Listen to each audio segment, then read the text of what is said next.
Hi everyone, I'm Daniela, and today I'm going to share my own story about my mother-in-law. Luckily, I didn't have to deal with my awful mother-in-law, Lily, for long. My husband Ian kicked her out early in our marriage, and here's why. I met Ian in college since we were studying the same subject. He was very shy and didn't talk to many people, but we bonded over our love for music and started dating quickly. We fell in love fast. Ian was an amazing person, but he had a troubling past. His dad died when he was 12, and his mom quickly remarried. Sadly, his new stepfather was very abusive. I won't go into details because it's sensitive, but it was bad enough for Ian to get a restraining order against him when he turned 18. When Ian told me his story, I wondered why his mom didn't protect him. I asked Ian, "Why didn't your mom do anything when her husband was hurting you? Didn't she know?" "She knew everything, Daniela," Ian replied. "But she didn't want to leave him because she loved him. I begged her to help, but she just told me to get over it. She even yelled at me when I got the restraining order." "That's terrible, Ian. She should have protected you. Why do you still talk to her?" "I barely talk to her," Ian said. "I told her I'd support her if she left her husband, but until then, I keep my distance." I admired Ian even more after hearing his story. He worked hard to support himself through college, since there was no college fund for him. He was a great student and got a good job right after graduation. I also had a good job, so we got engaged early, but it took a long time to get married because of Lily. After Ian got his job, Lily suddenly decided to leave her husband, claiming it was because of Ian. She manipulated him into taking care of her financially. I warned Ian that his mom was playing with his emotions. "Ian, I don't like how your mom is handling this. She's making it seem like it's all your fault." "What can I do, Daniela? It's true that she had to leave him because of me. Now that she's choosing me, it's my duty to look after her. I understand you want to care for your mom, but she's trying to control you emotionally," I told him. But it was hard to make Ian see that his mom wasn't really choosing him. She just knew he could support her now. There was another problem with Lily. She hated me. She would say things like, "Just because Ian's marrying you doesn't mean you'll have him all to yourself. He's my son first and your husband later." I replied, "It's funny you say that, Lily. I don't remember you ever putting your son first, and I don't mind if he looks after you. We're both his family. Don't try to be clever, Daniela. I can throw you out of Ian's life if I want to. I know you make less money than him, so it's clear you're marrying my son for money," she said. "I'll prove it to him and make him leave you. Then I'll have all his attention and money, and you won't get anything," Lily threatened. I knew she wasn't going to be a good mother-in-law. She wasn't even a good mom. But her twisted thinking really shocked me. It was clear she didn't want Ian to spend money on anyone but her. Ian was already giving her a lot, so I didn't understand why she wanted more. That would become important later. Fast forward a year, and Ian and I finally got married. I was so happy to marry the man of my dreams. We were all set to move into the house I had inherited from my parents, but my joy only lasted a week. Just a week after we moved in, Lily showed up with all her stuff. She walked in like she owned the place and started choosing a room. I watched in confusion and asked, "What are you doing, Lily? Why did you bring all your things?" "Are you dumb or something, Daniela? This is my son's house now, so I'll be staying here too," she replied. "What are you talking about? You can't just walk in and demand to live here." "Listen to me, you little," she snapped. "This is my son's place, and I know he pays most of the bills, so I have every right to live here too. I warned you that I could kick you out of my son's life if I wanted to. This is just the beginning, Daniela. If you think you can throw me out, I'd like to see you try." I was stunned by Lily's nerve. I couldn't believe how confident she was. I decided to talk to Ian about it since I wasn't going to entertain Lily's outrageous demands.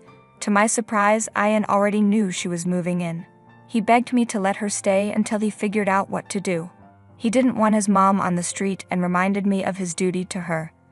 I was really angry, but I gave him time to sort things out.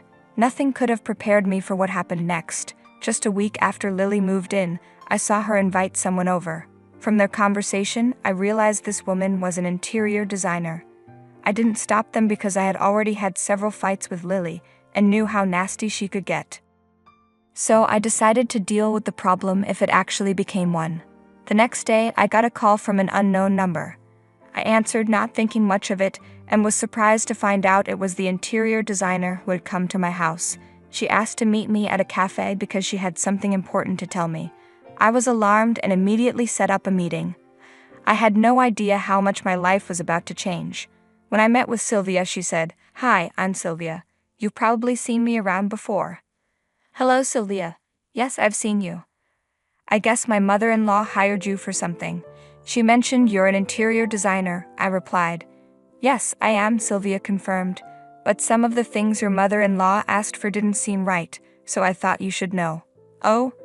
What's the issue, Sylvia?" I asked, a bit concerned. "Actually, I didn't even know why Lily called you.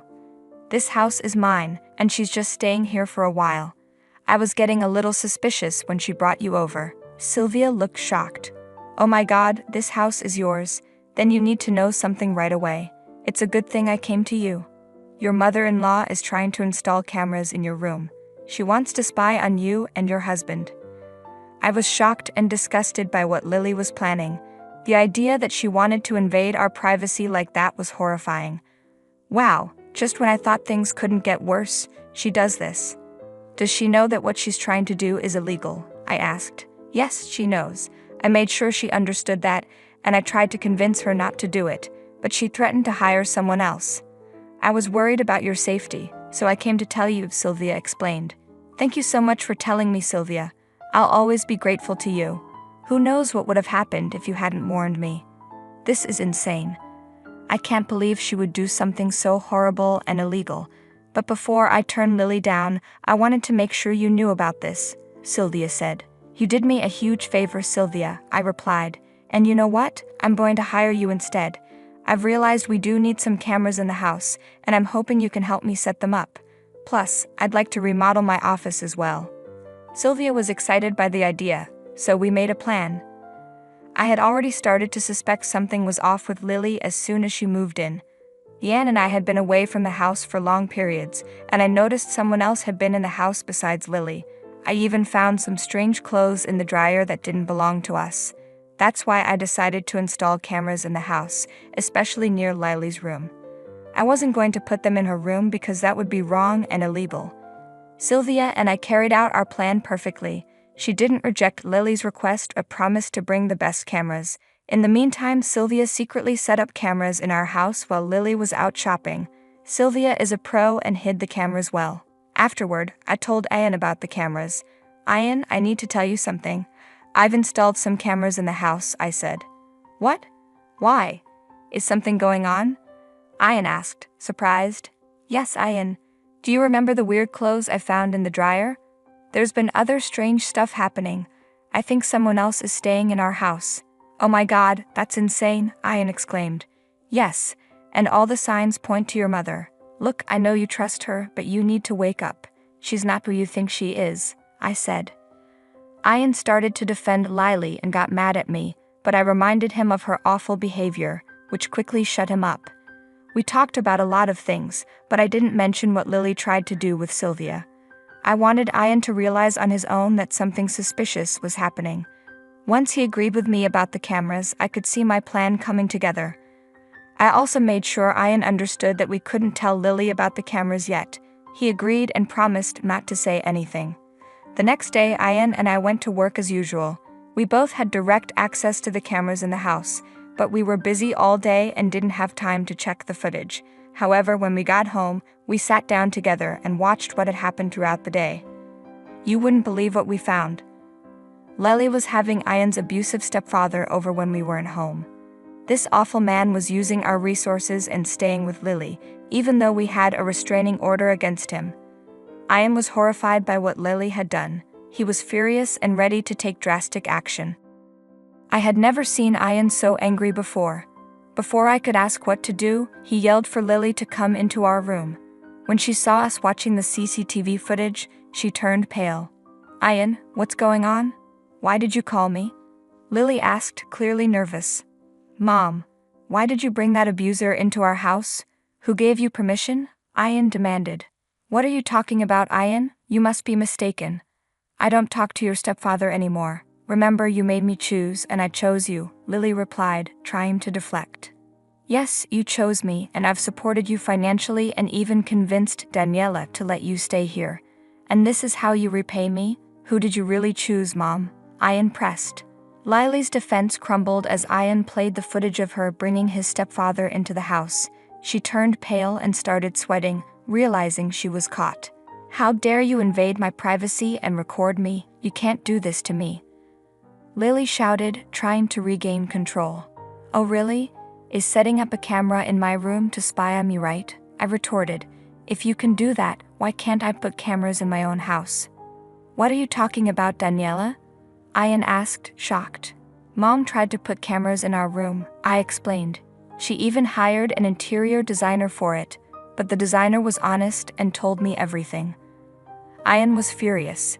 He felt the betrayal deeply and confronted Lily. She tried to justify her actions, claiming she was trying to protect Ian from me, but it was clear she was lying.